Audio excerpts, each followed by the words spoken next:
Yes hello नमस्कार बच्चों, मैं सर सुमित सर। सो दोस्तों, आज हम करेंगे जे एडवांस्ड के पेपर वन का केमिस्ट्री का सॉल्यूशंस। ठीक है, तो कल हमारा जे एडवांस्ड हुआ था। हाँ, कल ही हुआ था, 29 से 28 तारीख थी। एंड तो बच्चों से मैंने बातचीत की है, तो क्वेश्चन पेपर मतलब ठीक है। पेपर वन थोड़ा सा हम कह सकते हैं कि ट्रिकी है थोड़ा बहुत, और पेपर टू नॉर्मल पेपर है, वो हो गया था। तो इसको हम डिस्कस करेंगे, आज पेपर वन करेंगे और कल परसों जो भी समय मिलेगा पेपर टू के सोल्यूशन में मैं डाल दूंगा, अपलोड कर दूंगा। ठीक है। कुछ कोचिंग के पता नहीं उन्होंने कल पेपर कैसे अपलोड कर दिया, उनके सॉल्यूशंस कैसे डाल दिए, जबकि एडवांस साइट पे तो आज पेपर अपलोड हो गया, ऑफिशियल पेपर। हो सकता है उन्होंने मेमोरी बेस्ड पेपर अपलोड किया हो, अपने बच्चों से पूछ के कि क्वेश्चन कैसे आए थे, और उनके तुक्के मारे हुए आंसर्स ऑब्वियसली। तो खैर बहरहाल आज हम अपनी बात करेंगे कि हमने कैसे क्वेश्चंस को अप्रोच करना था और कैसे आपको आंसर्स को निकालना था। ठीक है, तो कुछ क्वेश्चंस रहेंगे पेपर वन की केमिस्ट्री के, उन्हें सॉल्व करते हैं फटाफट से। चलिए,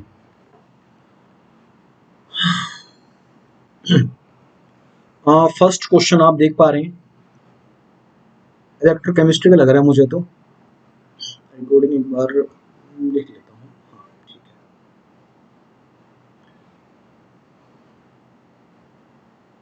है। यस, फर्स्ट क्वेश्चन देखिए एक बार ध्यान से।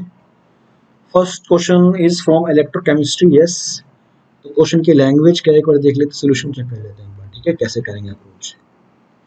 The reduction potential in volt of MnO4 minus two Mn। अच्छा, यानी कि MnO4 माइनस से Mn में जाने के लिए कितना आपका रिडक्शन पोटेंशियल रहेगा, कितना आपका ई नोट सेल की वैल्यू रहेगी। अच्छा, इस प्रोसेस के लिए कुछ नहीं है, सबसे पहले आपको निकालना है ऑक्सीडेशन नंबर। यहाँ +7, यहाँ देख रहे हैं आप मेटेलिक फॉर्म में, जीरो फॉर्म में रहेगा। So difference of 7। ठीक है, अच्छा ठीक है। कुछ डाटा गिवन है कि MnO4 माइनस से MnO2 जाने के लिए इतना वोल्टेज, MnO2 से Mn+2 जाने के लिए इतना वोल्टेज, एंड Mn+2 से Mn जाने के लिए इतना वोल्टेज, -1.03।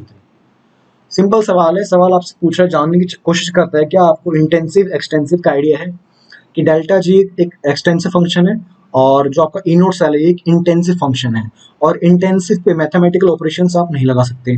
तो अगर आपको एडिशन करना है तो आप एक्सटेंसिव के थ्रू इंटेंसिव को ऐड कर रहे होंगे। बेसिक कंसेप्ट हम पढ़ाते क्लास के अंदर। तो MnO4 माइनस से आपने बनाया MnO2 एक रास्ता, फिर आपने MnO2 से बनाया Mn+2, और लास्ट स्टेप में आपने Mn+2 से बनाया Mn। अच्छा बोलो आया ना, यस। इस तरीके से आप निकाल सकते, बोलो। तो +7 से यहाँ मैग्नीस +4 जाएगा, कुछ चेंज आएगा, +4 से यहाँ +2, +2 से यहाँ 0 जाएगा। ठीक है, इस प्रोसेस के दौरान कितना वोल्टेज है, 1.68। अच्छा, इस प्रोसेस के दौरान कितना वोल्टेज है अपने पास, दैट इज 1.21। ठीक है भाई साहब, और इस प्रोसेस के दौरान कितनी वोल्टेज आपने ऑब्टेन की है, -1.03 वोल्ट। इतना आपके पास ई नोट वैल्यूज है इस प्रोसेस की, और आपसे इस प्रोसेस के लिए ई नोट सेल की वैल्यू, आपसे ई नोट की बात करवा रहा है। तो कैसे करेंगे भाई, देखो मुझे इस प्रोसेस का डेल्टा जी निकालने दो, और डेल्टा जी जो कि एक स्टेट फंक्शन है, तो मैं घूम के भी आऊंगा तो भी डेल्टा जी सेम आना चाहिए। अच्छा, डेल्टा जी जो मुझे चाहिए उसको मैं ए बोलता हूँ, इस प्रोसेस को बी बोल लिया, इसको सी, इसको डी बोल लिया। तो डेल्टा जी चाहिए मुझे ए वाला, किसके बराबर है, वो सभी प्रोसेस के डेल्टा जी के सम के बराबर है, बिकॉज घूम फिर के तो आप वहीं पे आए हो। हाँ सर, ये बात तो सही लग रही है आपकी, डेल्टा जी ऑफ डी। और डेल्टा जी और ई नोट सेल में क्या रिलेशन है, यस बोलिए, -NF ई नोट। अच्छा, ये तो सवाल आसान है सर। माइनस माइनस आगे अपने पास आ जाएगा, -NF E naught of B process, C process, and delta G of D क्या हो जाएगा, प्लस है लेकिन माइनस साइन कन्वर्ट हो जाएगा, बिकॉज डेल्टा जी का तो -NF ई होता है, NF E of D. B process में कितना इलेक्ट्रॉन चेंज है सर, 7 से 4 गया है, सो 3 का इलेक्ट्रॉन चेंज है, तो -3 F, और कितना वोल्टेज है, 1.68। कुछ नहीं, बस वैल्यू पुट करनी है। सेकंड प्रोसेस सी में कितना वोल्टेज, कितना इलेक्ट्रॉन चेंज है, 4 से 2 पे गया है, सो 2F, कितना वोल्टेज है, 1.21। बस वैल्यू पुट करनी है, और आराम से एकदम खुले दिल से आपको वैल्यूज पुट करके अब से इसको सॉल्व करना था। थर्ड प्रोसेस में +2 से आप गए हो 0 पे, तो अगेन 2 का चेंज। F प्रोसेस डी में कितना वोल्टेज है, माइनस है। देखो कुछ बच्चे यहाँ माइनस का प्लस कर देंगे, बस उधर ही काम खत्म हो जाएगा। और ये सब किसके बराबर है, ये सारा मसाला आपका बराबर है -n। कितना भाई, इस प्रोसेस का n कितना होगा जिसका चाहिए सर, 7n है, 7 से 0 पे गए हैं तो 7, एफ और उसका ई तो निकालना है मुझे। अच्छा, बराबर ये पूरी वैल्यू। तो इसमें ध्यान से देखिए आप कि आपका एफ बाहर आ जाएगा, तो -3 इंटू 1.68 -2 इंटू 1.21 -1 प्लस 2 इंटू 1.03। और आप तो खिलाड़ी हो मैथमेटिक्स के, मेरे ख्याल से आप तो खिलाड़ी हो मैथमेटिक्स के, तो इसके बाद तो आप आराम से इसको सॉल्व कर लेंगे। तो सॉल्व करोगे तो सॉल्व जो मैंने किया था अराउंड 0.77 के आसपास आपका आंसर आना चाहिए। अभी ऑफिशियल आंसर की तो आई नहीं है, अभी ऑफिशियल आंसर की तो आई नहीं एडवांस की, वो 3 सितंबर के आसपास आने की बात हो रही है। आई थिंक यही आंसर रहेगा, अगर आप कैलकुलेशन को परफेक्टली करेंगे तो 0.7 should be the answer, perfect answer रहेगा। ठीक है, फर्स्ट का आंसर रहेगा आपके पास 0.77 वोल्टेज। कर लीजिएगा सोल्व फिर भी ना, मतलब मैंने आपको एक तरीका बताया है, क्योंकि मैंने इसका कैलकुलेशंस की थी अभी, जो न्यूमेरिकल क्वेश्चंस हैं, तो लगभग इतना आपके पास आ रहा था। ठीक है, कूल। इजी क्वेश्चन बोलेंगे इसको, क्या बोलेंगे इसको, इजी क्वेश्चन बोलेंगे इसको, इजी गोइंग क्वेश्चन बोलेंगे, हो सकता है एग्जाम टाइम में। सेकंड क्वेश्चन थोड़ा सा ट्रिकी क्वेश्चन है, ये ट्रिकी क्वेश्चन है सेकंड वाला। सेकंड वाला डिमांड करता है कि आपको इक्विलिब्रियम के बारे में अच्छा आइडिया है कि नहीं, आपको आयनिक इक्विलिब्रियम के बारे में एक अच्छा आइडिया है कि नहीं। कल स्कूल के एनसीडी पढ़ के चले जाओगे और सोचेगा एडवांस हो जाएगा, तो सोचते रह जाओगे। स्कूल से कुछ नहीं होने वाला, आपको तैयारी करनी पड़ेगी प्रॉपर्ली, अच्छी जगह से, अच्छे फैकल्टी के साथ। चलिए, हाँ, अगर स्कूल में बहुत अच्छा फैकल्टी है जो आपको सपोर्ट कर सकता है तो दैट इज गुड, तो चांस कम होते हैं ना। A solution is prepared by mixing 0.01 mole each of this and this। ओ भाई साहब, आपके पास 4 सैंपल गिवन है, देख लेते हैं एक बार ध्यान से मैं question. H2CO3 NaHCO3 sodium bicarbonate and this is carbonate, and sodium क्या कर रहा है, तो कैसे काम कर रहा है, दिस इज OH-। अच्छा, समझ गया सर। तो आप कह रहे हो आपके पास कार्बोनिक एसिड है, उसका सॉल्ट है, अगेन उसका सॉल्ट है, बिकॉज कार्बोनिक एसिड के पास तो H+ है, तो दो स्टेप के अंदर वो H+ को रिलीज कर सकता है, और एक तगड़ा बेस OH- के फॉर्म में अपना रखा हुआ है। चारों की मात्रा बराबर है, 0.1 मोल ईच बोल दिया उस सवाल के अंदर, 0.1 मोल ईच उसने मुझे बोल के दे दिया, 0.1 मोल ईच। और वॉल्यूम कितने मसाले की, भाई पूरे मसाले की वॉल्यूम है 100 ml। अच्छा, तो इसके मुझे बताइए, इंटू 100 कर दूं मैं, 1 आएगा बोलो, इंटू 100 कर दूं मैं, 1 आएगा बोलो, इंटू 100 कर दूं मैं, 1 आएगा बोलो, इंटू 100 कर दूं मैं, 1 आएगा। इसलिए 1 क्या निकाला आपने, बस अच्छा लग रहा है 1 के साथ ना, वो पॉइंट में मजा नहीं आता। तो 0.1 मोल तो उसको 100 से गुना कर दिया मैंने, वॉल्यूम से गुना कर दिया, कोई बड़ी बात नहीं है। कंसिडरेशन क्या होती है, number of moles by volume, बोलो इस तरीके से। तो जो 0.1 मोल होगा वो 0.1 मोलर मान सकते हैं उसका, बोलिए अगर आप सेंस में देखेंगे तो। नहीं तो आप 0.1 मोल भी रखे, कोई दिक्कत नहीं है, वो आंसर उतना ही आएगा, लेकिन कैलकुलेशन थोड़ी इजी हो जाएंगी उसको 100 से गुना करने के बाद, वो आपकी इच्छा है, जो बिकॉज शुरुआत में सारी वैल्यूज बराबर गिवन है। ठीक है, अभी आप उसको 1 मोल मान रहे हैं, हाँ मैं उसको अभी 1 मोल मान के चल रहा हूँ। पूछा पीएच क्या होगा इस मिक्सचर का, इस पूरे मसाले का पीएच कितना होगा, इन सभी को अगर मैं एक साथ ऐड कर दूं, इस मसाले को घोल दूं, तो इसका रिजल्टेंट पीएच कितना होगा। आसान सवाल है, मुश्किल नहीं है, अगर आप उस ट्रिक से बच जाओगे तो। इसलिए बात क्या है, ये तीनों, ये एसिड है, ये एसिड है, और ये अभी गर्मा गर्म बेस बना है। क्या बोला मैंने, ये तो एसिड है, ये भी एसिड है, बिकॉज इसके पास भी H+ है, और एक गर्मा गर्म बेस अभी बना है उन दोनों की वजह से, और ये तो पका पकाया बेस है पहले से NaOH की फॉर्म में। ठीक है, तो मुझे बताओ, अगर मसाले में बेस और एसिड है, तो सबसे पहले रिएक्शन किसकी होगी, तो अब सबसे पहले रिएक्शन होगी बेस की, किसके साथ, एसिड के साथ। कौन से एसिड के साथ होगी, H2CO3 भी तो एसिड है और ये भी एसिड है। भाई एसिड का पहला H+ ही स्ट्रॉन्ग रहता है, उसका दूसरा H+ तो काफी वीक हो जाता है। कैसे पता सर, वैल्यू भी गिवन है, देखिए ध्यान से, अरे ध्यान से देख लो भैया, pK1 की वैल्यू कितनी गिवन है, 6, pK2 की वैल्यू कितनी गिवन है, 10। तो बहुत कम H+ होता है, बहुत कम एसिडिक H होता है, सेकंड वाला H। अच्छा, H2CO3 एक इज्जतदार एसिड है, HCO3- बहुत बेकार एसिड रहेगा, बहुत ऑलमोस्ट मतलब 7-8 के आसपास, सॉरी 5-6 के आसपास का पीएच आ जाएगा। तो जो OH- है वो सबसे पहले खत्म करेगा अच्छे एसिड को, that is your carbonic acid. कितना है सर, 100 की मात्रा में, ये भी 100 की मात्रा में है, तो क्या होगा, बूम, दोनों खत्म हो जाएंगे।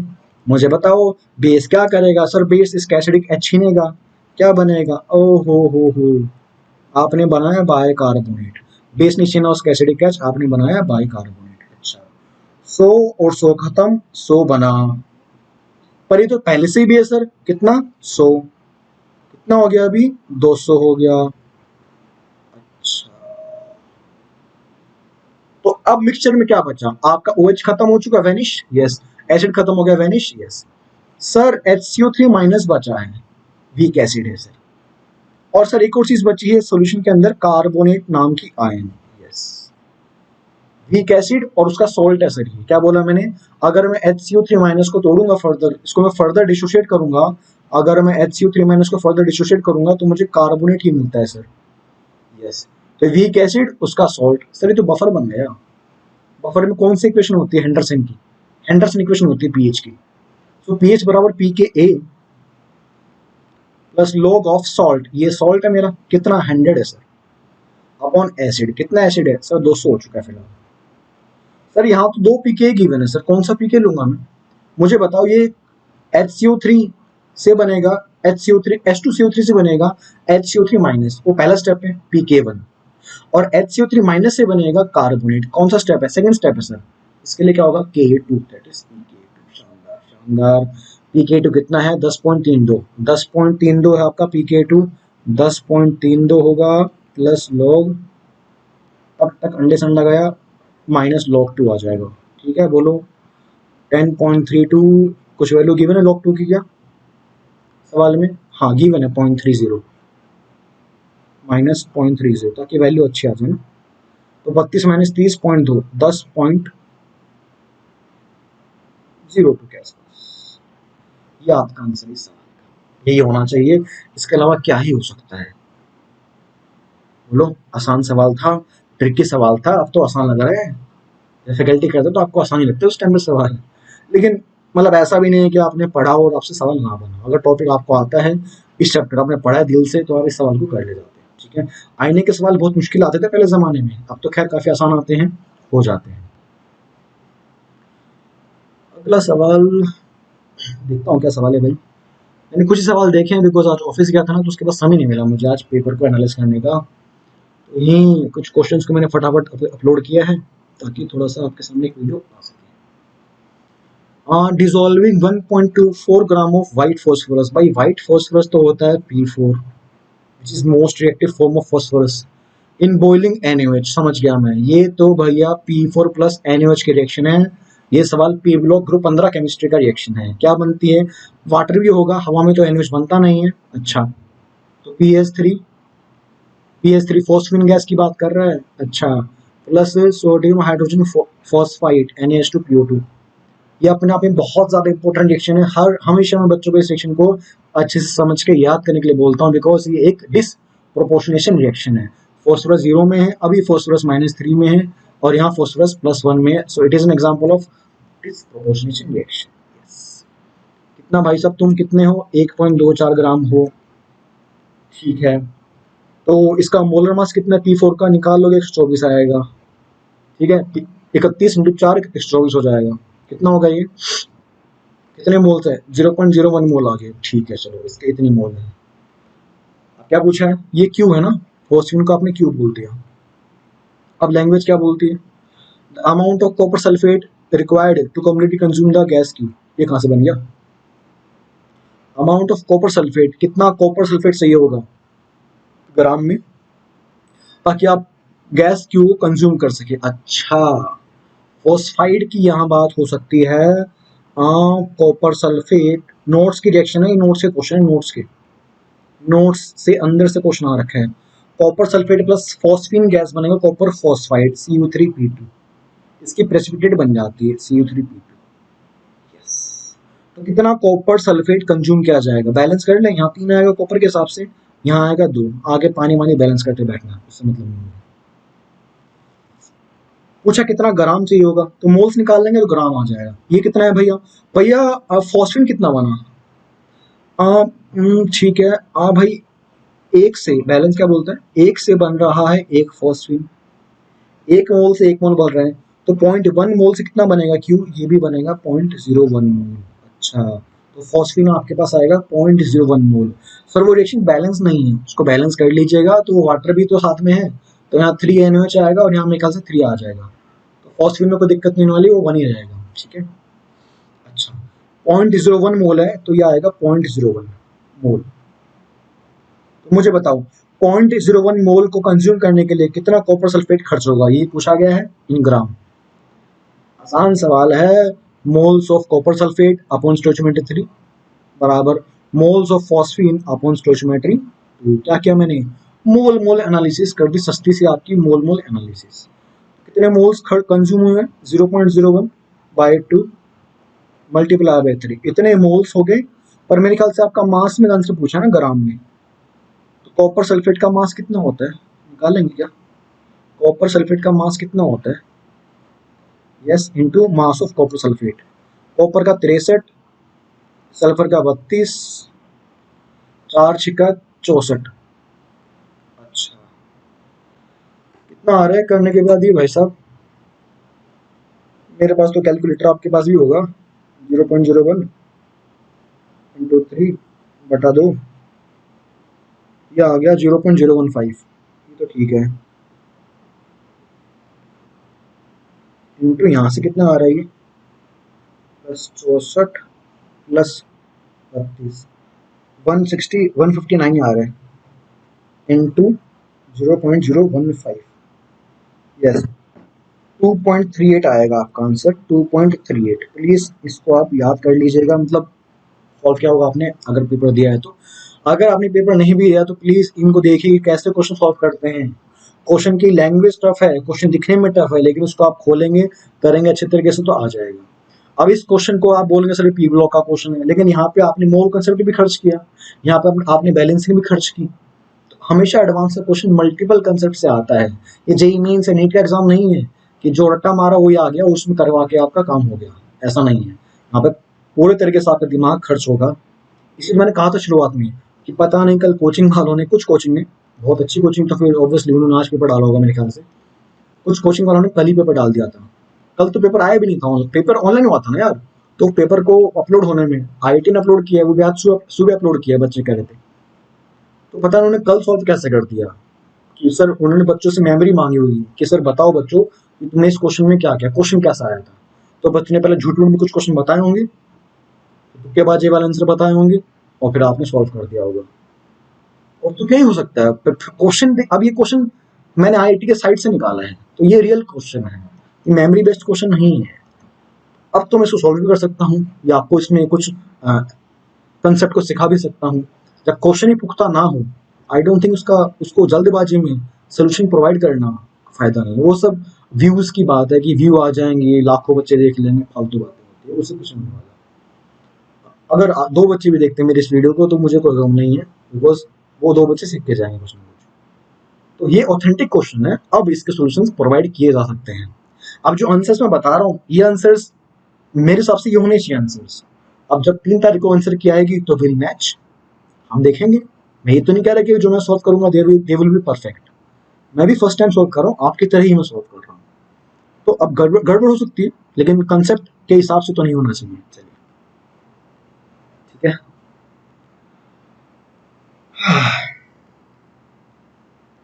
आगे बढ़ सकते हैं, बोलो। क्वेश्चन है कंसीडर द फॉलोइंग, ऑर्गेनिक बहुत है इस बार, बच्चे भी कह रहे सर ऑर्गेनिक बहुत आई है, बड़ा दुखी किया ऑर्गेनिक ने। कोई दिक्कत नहीं, देख लेते हैं क्या बनेगा इसमें। भाई एक मेरे पास गिवन है प्राइमरी फिनोल, ठीक है, उसमें डाला रेड फॉस्फोरस, फालतू बात है Br2। अच्छा ये काम की बात है, Br2 प्राइमरी अल्कोहल को हटा देगा, Br बन जाएगा इसमें, वो तो क्या ही होगा, Br बन जाएगा यहाँ पे, ये सिंपल सी रिएक्शन हो सकती है, वो तो क्या ही होगा, ये R बन गया ना मेजरली, तो यही हो सकता है, बिकॉज कॉमन रिएक्शन है, कोई बड़ी बात नहीं है इसमें। तो on estimation of bromine in 1 gram of R by Carius method, Carius method का सवाल लास्ट ईयर भी आया था एडवांस में, तो केरियस मेथड काफी इंपॉर्टेंट है। ये एस्टिमेशन वाले मेथड्स होते हैं केरियस वाले, या और भी कुछ मेथड्स होते हैं, जैसे आपके क्वालिटेटिव एनालिसिस वाले मेथड होते हैं, कार्बन का एस्टिमेशन, नाइट्रोजन का एस्टिमेशन, सल्फर का एस्टिमेशन, काफी इंपॉर्टेंट हो रखी है आजकल एडवांस में। केरियस में क्या होता है, बेसिकली आपका ब्रोमीन को आप एस्टिमेट कर रहे होते हैं। इसका 1 ग्राम लेंगे इस कंपाउंड का। अच्छा 1 ग्राम लेना है आपको इसका, ठीक है। कितना AgBr बनेगा, इसका मोलर मास निकाल लेंगे क्या, इसका मोलर मास निकाल लेंगे क्या? क्यों भाई, केरियस मेथड में क्या होगा ना, आप AgBr बनाते हैं और जितने भी ब्रोमीन है, चाहे वो एलिफेटिक वाले हों चाहे वो एरोमेटिक ब्रोमीन हो, एरीन्स वाले ब्रोमीन हो, दोनों ही ब्रोमीन शामिल होते हैं। तो यहाँ 2 Br है सर यहाँ पे, तो अब भैया अगर यहाँ 2 Br है तो आपको 2 मोल्स मिलेंगे AgBr के, बोलो हाँ या ना? आपको 2 मोल्स मिलेंगे AgBr के। अच्छा ठीक लग रहा है सर, यानी कि इसकी 1 मोल से 2 मोल आपको AgBr मिल रहा है। क्या बोला मैंने, क्या बोला मैंने? इसके इस कंपाउंड के 1 मोल से, तभी तो कहा था मोलर मास निकाल लो, आपको मिलेंगे 2 मोल AgBr। हाँ ठीक लग रहा है। अच्छा 1 मोल से 2 मोल मिल रहे हैं, तो 1 मोल का मास निकाल लेंगे, बोलो। इस 1 मोल का मास निकाल लोगे, इस 1 मोल का मोलर मास निकाल लोगे, बोलो हाँ से निकाल लेंगे। तो 1 मोल का मतलब क्या होता है, मोलर मास होता है। और 2 मोल AgBr का मास कितना होता है साहब? Ag का मास 108, ब्रोमीन का मास 80, 80 होगा ना मेरे ख्याल से, ब्रोमीन का हाँ दे रखा है 80, ठीक है। 188 हो गए, 2 इंटू 188, इतना मास आपका AgBr का ऑब्टेन हो रहा है 1 मोल से, या फिर इतने मोलर मास से। अच्छा इसके मोलर मास को मैं x मान लूं, आप निकाल लोगे। x से आप बना रहे हैं इतना AgBr 188। अच्छा x ग्राम से इतना ग्राम बन रहा है, 1 ग्राम से कितना बनेगा? अरे ये तो हर क्वेश्चन में मोल कॉन्सेप्ट का बेसिक आपसे डिमांड कर रहा है, अपॉन x। ये आपका आंसर है, खुश रहिए मस्त रहिए। आप इसका मोलर मास निकाल सकते हैं, बोलो कम से कम इतनी तो उम्मीद कर लूं मैं। आपको कुछ नहीं करना, आपका आंसर क्या है, आपका आंसर ये है 2 इंटू 188 और उस कंपाउंड का मोलर मास, इसको मैं x बोल रहा हूँ, कर दीजिएगा, जो वैल्यू आएगी वही आपका आंसर रहा होगा। बस केरियस मेथड पता होना चाहिए, केरियस के अंदर हर टाइप के ब्रोमीन को आप यूज कर सकते हैं टू फॉर्म सिल्वर ब्रोमाइड का PPT, that is yellowish nature. ठीक है, again organic, let's see question की डिमांड क्या बच्चों, एक बार क्वेश्चन को देख लेते हैं। The wait percentage of H, अच्छा हाइड्रोजन का वेट परसेंटेज निकालना है, यानी कि टोटल वजन में से H का वजन कितना है, ऐसा कुछ। Okay, in Q formed in the following reaction sequence, एक रिएक्शन का सीक्वेंस गिवन है, Q बनेगा आपका मेजर प्रोडक्ट, और Q में H का परसेंटेज निकालना है टोटल मास में से। इजी। Q क्या बनेगा पहले ये देखिए, 2 स्टेप की रिएक्शन है। पहले स्टेप में आपका क्लोरोबेंजीन जा रहा है NaOH के साथ। भाई एरोमेटिक कंपाउंड्स इजीली आपको न्यूक्लियोफिलिक रिएक्शन देते नहीं है, न्यूक्लियोफिलिक सब्स्टिट्यूशन रिएक्शन की बात कर रहा हूँ, एसएन रिएक्शंस की बात कर रहा हूँ, लेकिन काफी ज्यादा आप हीट कर रहे हैं मेरे ख्याल से। सवाल एनसीईआरटी का सवाल है, एनसीईआरटी टाइप सवाल है कि आप काफी ज्यादा हीट कर रहे हैं, इतने केल्विन पे, इतने प्रेशर पे, इतने हीट करने पे तो मामला बिगड़ जाएगा और सील हटके OH आ जाएगा। क्या बन गया, फिनोल। अब फिनोल में आप डाल रहे हैं conc H2SO4 and conc HNO3। ओ हो, फिनोल में आप डालेंगे कॉन्क मसाला, फिनोल में आप डालेंगे कॉन्क मसाला, आप नाइट्रेशन करवाएंगे फिनोल की, समझ के करवाइएगा। क्या बन जाएगा, आपको मिलेगा पिक्रिक एसिड। फिनोल के मसाले में डालेंगे नाइट्रेशन का मसाला, आपको मिलेगा पिक्रिक एसिड, जिसको आप आम भाषा में क्या बोलते हैं, 2,4,6 ट्राई नाइट्रोफिनोल। यही बनना चाहिए, अच्छा कंसेप्ट है, ये नेचर बनेगा, यही बनता है बेसिकली। क्यों ये बोला ना, क्यों। अब क्यों में वेट परसेंटेज पूछा है H का, मैथमेटिक्स ज्यादा है, पेपर केमिस्ट्री वाला कम लगा रहा है तो मुझे। इसका मास कितना है, इसका टोटल मास कितना है? इसमें 6 कार्बन है और N N N N N 3 N है, ठीक है भैया। O2 और एक OH वाला O, तो 7 ऑक्सीजन है, प्लस 1 2 और 3 H, और तो कुछ नहीं बच गया। 6C plus 6C is your 72 plus 42, 7 into 16 plus 3, कितना आ रहा है ये? अराउंड 229 आ रहा है, एक बार चेक कर लीजिएगा फिर भी अपनी तरफ से। ये टोटल मास है, इसमें से एच का मास कितना है भाई, इसमें से एच का मास कितना है, वेट ऑफ एच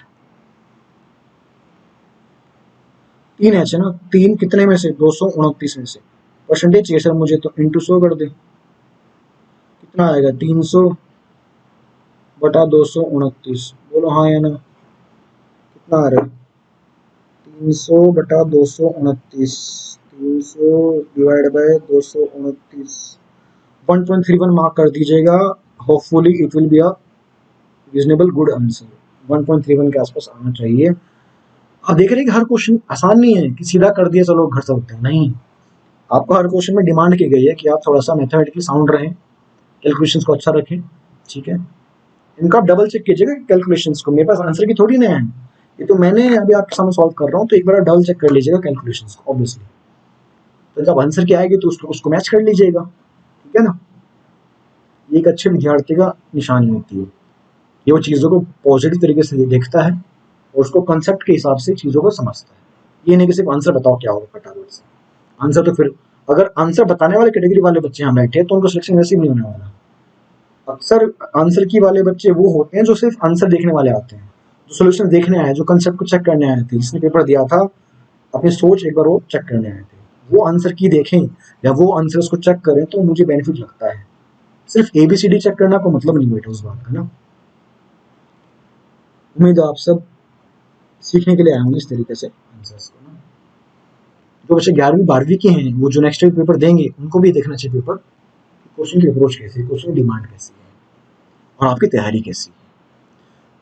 अगला क्वेश्चन भी ऑर्गेनिक का है क्या, ये क्वेश्चन रिपीट लग रहा है मुझे लास्ट ईयर का, लास्ट टू लास्ट ईयर ये क्वेश्चन एडवांस पहले ही आ रखा है, मतलब सेम नहीं आ रखा होगा, लेकिन ये जो परसेंटेज यील्ड है ना, ये वाली यील्ड आजकल फेमस क्वेश्चन है ये मोल कॉन्सेप्ट का परसेंटेज यील्ड हर क्वेश्चन में डाल दो, हर क्वेश्चन में मोल कॉन्सेप्ट अपने आप में आ जाता है देखा जाए तो। पूछा भाई साहब डी का अमाउंट बताइए ग्राम के अंदर, तो डी क्या बनेगा, उसका अमाउंट ग्राम में बताना, तो उसका मोल मास निकाल के कन्वर्ट कर देंगे। पहला स्टेप में क्या है, पहला स्टेप तो हमारी अल्काइंस की रिएक्शन है हाइड्रोकार्बन्स की, भाई अल्काइन में गरम गरम डाल दोगे रेड हॉट आयरन, ओहो जल जाएगा सर, ये तो जल जाएगा लेकिन जलने के बाद मजा आएगा, क्यों, बेंजीन बन जाएगा, क्या बनेगा बेंजीन, ओहो शानदार। बैलेंस है क्या सर, नहीं बैलेंस है, यहाँ पे 3 लगा दो ना, अरे मूर्ख यहाँ 6 कार्बन है, यहाँ 2 कार्बन है, 3 लगाना पड़ेगा आगे ना। ये 80% बनेगा, ये इसकी यील्ड कितनी है इस रिएक्शन की, 80% यील्ड है इसकी। देखो क्या बोला मैंने, 80% का मतलब 3 मोल से 1 मोल बनना चाहिए, 3 मोल से 1 मोल बनना चाहिए, और तुझे दे रखा है सवाल में 15 मोल, यहाँ देख तू 15 मोल से कितना बनेगा भाई, 3 से 1 बनेगा तो 15 से 5 बनने चाहिए, लेकिन 80% आपकी यील्ड है, यानी कि टोटल में से 80% ही बनेगा, तो 5 का 80% कितना होगा, 5 × 40 40, दैट इज 4 मोल आपको मिलेगा बेंजीन। सही तो नुकसान हो गया ना, हाँ यील्ड कम हो गई ना बेटा इसलिए। ये क्या है अगला, बेंजीन प्लस, ओहो ये तो फिडल क्राफ्ट रिएक्शन है, ये तो फिडल क्राफ्ट रिएक्शन है, ठीक है कटायन बनेगा यहाँ पे, यहाँ बनेगा कटायन जो होगा थोड़ा बहुत स्टेबलाइज, मरतड़ के जाएगा वो, और आइसो प्रोपाइल बना के यहाँ बैठ जाएगा। कितना परसेंटेज यील्ड है यहाँ पे 50%, तो 4 से कितना बनेगा 2 मोल बनेगा, बैलेंस होगा, हाँ सर बैलेंस है कोई दिक्कत नहीं है, इतनी बड़ी रिएक्शन दे रखी है बैलेंस तो देगा कम से कम, वो बेशन थोड़ी ना है तुम्हें मार देगा वहां बैठे बैठे। अब आगे क्या कर रखा है आपने, आपने इसमें डाल रखा है क्या रखा गया क्वेश्चन, O2 और हाइड्रोलिसिस करवा रखी है, O2 और हाइड्रोलिसिस फेमस रिएक्शन है ये वाली, इसको बोलते हैं cumene, that is isopropyl benzene, उससे बनता है फिनोल एंड एसीटोन, पढ़ेंगे आप एनसीईआरटी में गिवन भी है फिनोल की प्रिपरेशन के अंदर, फिनोल बनेगा साथ में सस्ता सा एसीटोन आपको मिल जाएगा, दिख रहा है ये जो टांग खोल के बैठे वो मस्त बैठे हुए हैं आराम से, वो आपका एसीटोन है।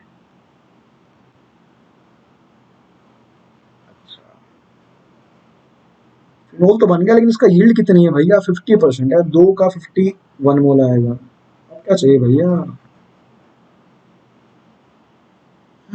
CH3COCl,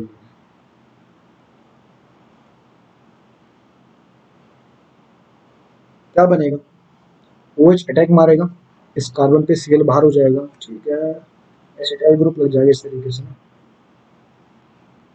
OCO CH3, ये बनेगा मेरा D, और डी की यील्ड है 100%, यानी कि 1 मोल था, ये भी 1 मोल बनेगा। अच्छा, आ गया आंसर, आ गया आंसर। पूछा है आपसे कि भाई डी का अमाउंट कितना है ग्राम के अंदर बताइए, तो ग्राम में बताना पड़ रहा है, बार बार आपको मोलर मास वो सॉल्व करवा रहा है इस चैप्टर के अंदर। इसका मोलर मास निकाल ले क्या, 1 2 3 4 5 6, 6 कार्बन 7 8 कार्बन, 8 तो कार्बन होंगे, कितने एच हो गए, 1 2 3 4 5, 5 और 3 8 एच हो गए। कितने ऑप्शन हो गए, 1 और 2, 2 ऑप्शन हो गए, करो। 8 कार्बन 96, 96 प्लस 8 प्लस 32, कितना हो गया भैया, 32 और 8 40, 40 प्लस 96, होपफुली इट इज 136। बोलो, ये आंसर आपका आना चाहिए, बाकी तो चेक करेंगे, इतना ही होना चाहिए, और तो क्या ही रहेगा इसके अलावा, 136 ग्राम रहेगा इसका। आसान क्वेश्चन है, देखो ध्यान से, इसको ये पहचान है इसकी, तो मैं तो ऐसे ही पहचानता हूँ कि मस्त ऐसे फैला के बैठा है ये बंदा, फैल के बैठा, मतलब ये आइसोप्रोपाइल बेंजीन है, इसको मिलेगा O2, ये बनेगा पेरोक्साइड लिंकेज बनाएगा, और वहां से बन जाएगा आपका फिनोल। तो थोड़ा सा आपको ऐसे पहचानना पड़ेगा, जैसे मैंने पहचाना है, जैसे आपको भी कुछ पहचान रहेगी क्वेश्चंस के लिए या फिर क्वेश्चन के रिएक्शंस, ठीक है। तो गो, यस, तो तीन क्वेश्चन और देख लेते हैं फटाफट से।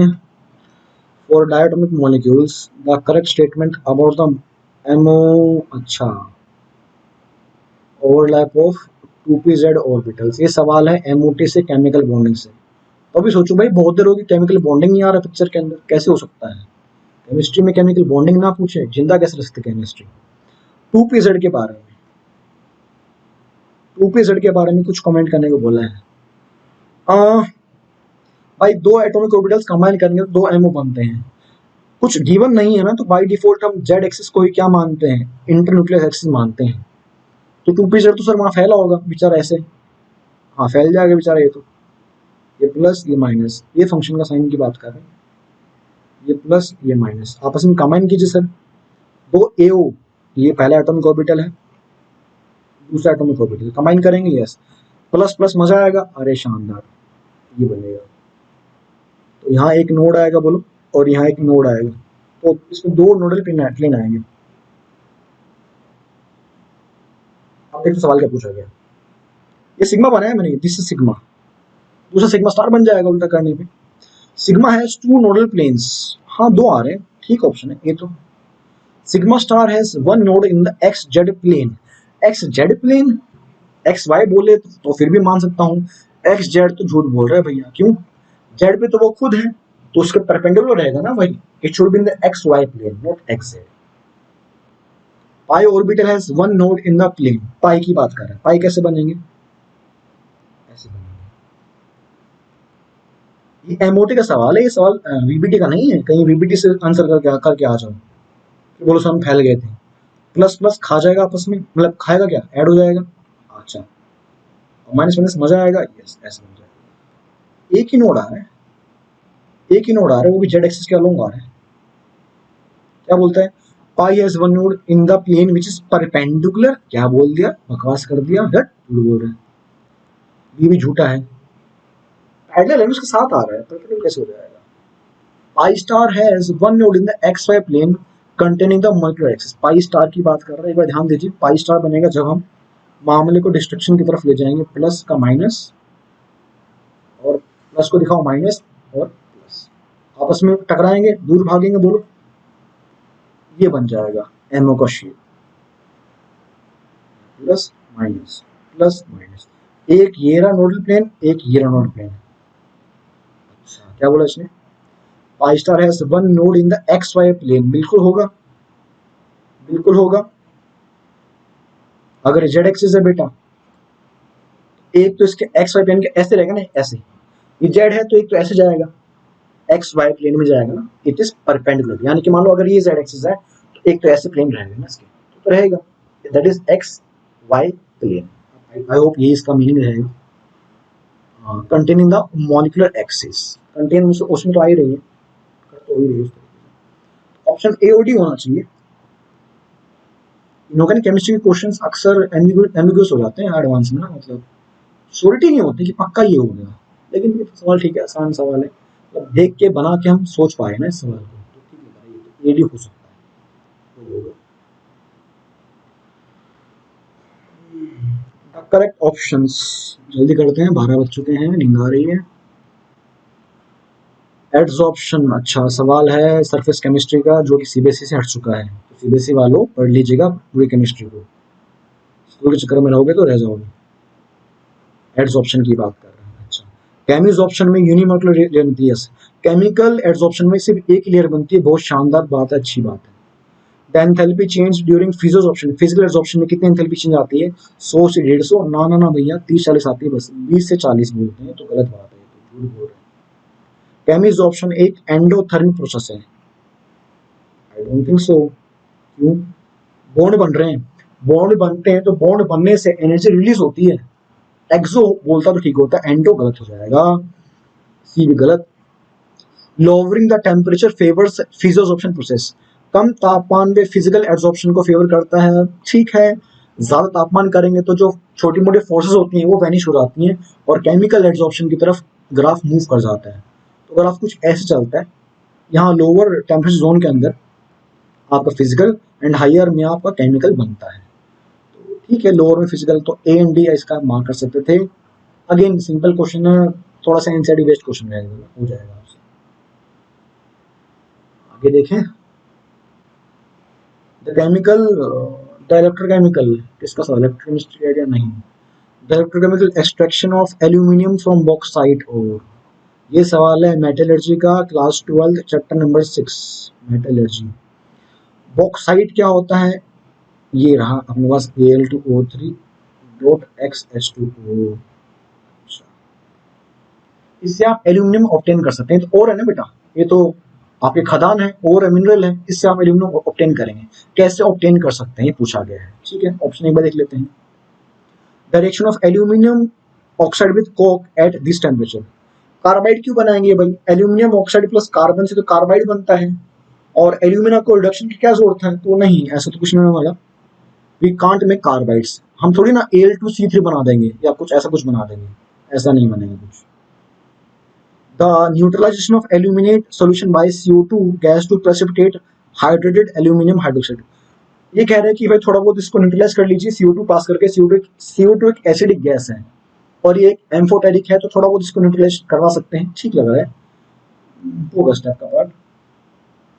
The dissolution of Al2O3 in hot aqueous NaOH, भाई ऐसा क्यों कर रहे हैं यार आप लोग यार। एल्यूमिनियम ऑक्साइड एक एम्फोटेरिक ऑक्साइड है, ये एसिड से और बेस से दोनों से रिएक्शन कर जाएगी, तो दिक्कत क्या है, सोडियम मेटा एल्यूमिनेट बन जाएगा, गए थे कुछ और करने, कुछ और बन जाएगा। तो ये सब क्यों कर रहा है, ये तो नहीं चाहिए ना अपने को, नहीं मांगता अपने को ये चीज, बोलो हाँ या ना, ठीक है। द इलेक्ट्रोलिसिस, अरे ये तो फेमस प्रोसेस है, इसको बोलते हैं Na3ALF, इसको क्रायोलाइट, सही होता है, ए एंड डी रहेगा आपका अगेन इसमें आंसर। थ्योरी बेस्ड है, एनसीईआरटी बेस्ड वाला, एनसीईआरटी पढ़ रखे सवाल बन जाएगा, बड़ी बात नहीं। आगे बढ़िए। The treatment of Galina, Galina पता है क्या होता है, पीबीएस की ओर को बोलते हैं, लेड सल्फाइड की। अगेन सवाल आपका आएगा ये मेटलर्जी से। गैलिना की रिएक्शन करवाइए HNO3 के साथ, ओहो यस शानदार, HNO3 के साथ क्या बनेगा। HNO3 एक अच्छा ऑक्सीडाइजिंग एजेंट है, PbNO3 बन जाएगा पहली बात तो, लेड नाइट्रेट। लेड तो +2 में है पहले से, तो उसको तो आप क्या उखाड़ोगे, +4 में जाओगे नहीं, बिकॉज +4 में स्टेबल नहीं, इनर्ट परफेक्ट काम करेगा।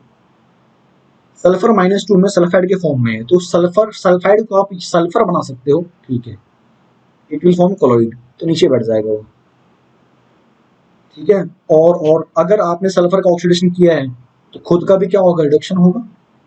NO3 जो +5 में NO है वो डाउन आके चले जाएगा, NO बनाएगा, NO गैस बनाएगा, which is neutral gas, CONO2O, 3 gas होती है न्यूट्रल गैस, न्यूट्रल ऑक्साइड बोल लीजिए।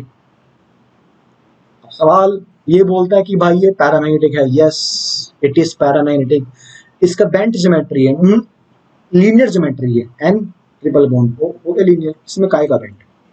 अगर NO2 गैस बनती दैट विल बी वेंट। झूठ बोल रहे हैं तो। एसिडिक ऑक्साइड है, एसिडिक है क्या? नहीं, CONO is it is neutral. झूठ बोल रहे हैं। इट इज कलरलेस, ठीक लग रहा है। You can go for option A and D. It is colourless. NO2 अगर बनता तो that is brown colour gas. यहाँ तक मेरे ख्याल से ए एंड डी रहेगा इसका। लास्ट क्वेश्चन है भाई, ठीक है, पेपर 1 का। ऑर्गेनिक बड़ी अच्छी आ रखी है इस बार थोड़ी सी ना, अगर आपने पढ़ रखे हैं मिक्स करके तो हो जाएगा। ये सब मल्टीपल चॉइस क्वेश्चन है, नीचे वाले पहले वाले सिंगल चॉइस क्वेश्चन थे, फिल इन द ब्लैंक्स वाले क्वेश्चन थे। पहली रिएक्शन CH3 CH2 COH, इसमें डालिए Br2 रेड फॉस्फोरस, क्या बनेगा? इसको बोलते हैं HVZ रिएक्शन। ऑल वेलहार्ड जेलिंस्की कुछ नाम है फुल फॉर्म इसका, शॉर्ट फॉर्म यूज करते सब जनता। HVZ रिएक्शन एनसीईआरटी की घसीटती रिएक्शन है, कोई बड़ी बात नहीं है। क्या होगा? इसको बोलते हैं अल्फा कार्बन, वहां का एक एच हटा दीजिए और वहां पे ब्रोमीन को चिपका दीजिए, मजे लीजिए।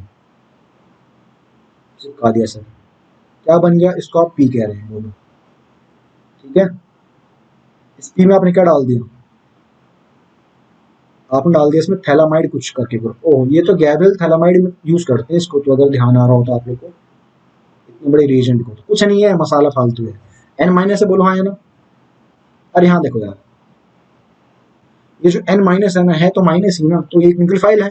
और ये बोलो हाँ न्यूक्लियोफाइल है कि नहीं? N माइनस अटैक मारेगा इस पे, यहाँ से Br भागेगा। अच्छा ग्रुप है Br, तो वहां से। अच्छा, तो ये तो SN2 रिएक्शन है। हाँ, और क्या है? टिपिकल आपकी SN2 रिएक्शन है, और कुछ नहीं है इसके अलावा। टिपिकल आपकी SN2 का मसाला है। लीजिए, इसके बाद क्या कर दिया आपने? इसके बाद NaOH डाल के आपने कर दिया हाइड्रोलिसिस। हाइड्रोलिसिस करेंगे तो भाई मसाला यहाँ से खराब हो जाएगा। यहाँ से मसाला आपका, देखो एक तो ये बन रहा है, तो ये टूट जाएगा ना, यहाँ से ये टूट जाएगा। इसके टूटने से क्या रहेगा? ये एक टिपिकल गैब्रियल थैलामाइड का स्टेप है। ये एक टिपिकल गैब्रियल थैलामाइड रिएक्शन है। गैब्रियल थैलामाइड से प्राइमरी अमीन बनाते हैं, याद आया? अरे ये प्राइमरी अमीन ही तो है NH2। हाँ सर, और साथ में क्या बनेगा? ये मसाला क्या बनेगा? दिस इज योर एसिड जो ऊपर गिवन है, ये वाला। तो पूछा क्या है? क्यू और पी के बारे में। इसको क्यू मान लेते हैं, क्यू ही है, इसको पी मान लेते हैं। अब पकड़ो, फिर सोते हैं फटाफट से, जल्दी करो यार, नींद आ रही है। P can be reduced to primary alcohol using NaBH4। ये है P, इसको NaBH4 डालिए इसमें और बनाइए अल्कोहल। झूठ बोल रहा है, NaBH4 सॉफ्ट है, बेचारा अल्डिहाइड कीटोन पे लग जाता है, यहाँ तक पहुंच नहीं पाएगा। एसिड से अगर अल्कोहल बनाना है, एसिड से अगर बनाना है अल्कोहल, तो एक या दो ही बदमाश है केमिस्ट्री में। लिथियम एल्यूमिनियम हाइड्राइड यूज करते तो मजा आता। तो ये तो झूठ बोल दिया पहले स्टेप में, तो ए तो गलत हो जाएगा। Treating P with conc NH4OH solutions followed by acidification gives Q। क्या बोला इसने आपने? हाँ, P को अगर ट्रीट कर रहे हैं NH4OH के साथ, वीक बेस के साथ, उसके बाद में उसका एसिडिफिकेशन कर देंगे तो Q मिल जाएगा। P से मिलेगा Q, ये चीज मिल जाएगी। वीक बेस में डालेंगे। अच्छा अच्छा अच्छा, शायद हो सकता हो, चक्का ना सोचना पड़ेगा। अगला ऑप्शन देखते हैं। Treating Q with solution of NaNO2 and aqueous HCl लिब्रेट्स NaOH। Q में देखो NH2 है, NH2 में डालेंगे आप NaNO2 तो बन जाएगा डाइजोनियम सॉल्ट, और डाइजोनियम सॉल्ट से आप N2 गैस बना लेंगे, तो ऑप्शन सी सही है। ए तो पक्का गलत है, सी सही है, be in doubt. P is more acidic then ये वाला CCCOH। कहाँ गया P? ये आपका P इस नॉर्मल सिंपल प्रोपेनोइक एसिड से ज्यादा एसिडिक बोला गया है। हाँ होगा। Br क्या है? Br एक इलेक्ट्रॉन विड्रॉइंग ग्रुप है जो माइनस आई से विड्रॉ करेगा, और इलेक्ट्रॉन विड्रॉइंग ग्रुप लगाने से एसिडिक स्ट्रेंथ बढ़ जाती है। तो P वाली बात भी अपने आप में सही लग रही है। रही बात B की, treating P with NH4OH solution followed by acidification gives Q। P में डालेंगे NH4OH और Q बना लेंगे बाद में। भाई NH4OH एक वीक बेस है, वो कैसे NH2 को ला सकता है? I doubt. Br हटेगा नहीं, Br हटेगा नहीं तो NH2 आएगा नहीं। I think it should be a wrong statement. तो अगेन मेरे हिसाब से तो इसका आंसर सी एंड डी ही जाना चाहिए इन द पेपर। बाकी आंसर की भगवान भरोसे, एडवांस वाले क्या सोचते हैं। ठीक है, जो सेंस बनती है मैं तो वो बताता हूँ आपको ना। That's it. बोलो, ये कुछ क्वेश्चन थे पेपर 1 के। हो सकता है मैंने एक क्वेश्चन मिस किया हो, आई डोंट नो, मुझे चेक करने पड़ेंगे। ठीक है, जितना जल्दबाजी में, मतलब जल्दबाजी में क्वेश्चंस ला पाया आपके लिए उतना लाया हूँ मैं, टाइम के जो टाइम मुझे परमिट करता है उसके हिसाब से। ठीक है, so we are good to go. Paper 2 के अगर सोल्यूशन चाहिए हो तो मुझे कमेंट में बताना कि सर पेपर 2 को करके दिखा दीजिए सोल्यूशंस, ताकि उसके आंसर्स भी और उसके क्वेश्चंस भी आपके सामने मैं प्रोवाइड करा सकूंगा। तो डिमांड करेंगे कमेंट में तो आप बता दीजिएगा। उसको भी मैं कल परसों के अंदर आपको प्रोवाइड करवा दूंगा क्वेश्चन देखने के बाद। ठीक है, चलिए, इनमें कोई डाउट रहेगा तो आप मुझसे पूछ लीजिएगा, और जो क्वेश्चन मैंने कंप्लीट सॉल्व नहीं किए हैं कैलकुलेशन वाला पार्ट के हिसाब से, उसका सॉल्व करके आंसर बता दीजिएगा, मैं भी कंफर्म कर लूंगा, आप भी कंफर्म कर लेंगे। चलिए ठीक है, सो नेक्स्ट टाइम मिलते हैं सपोज पेपर 2 के सोल्यूशन के साथ। ठीक है, till then enjoy, take care,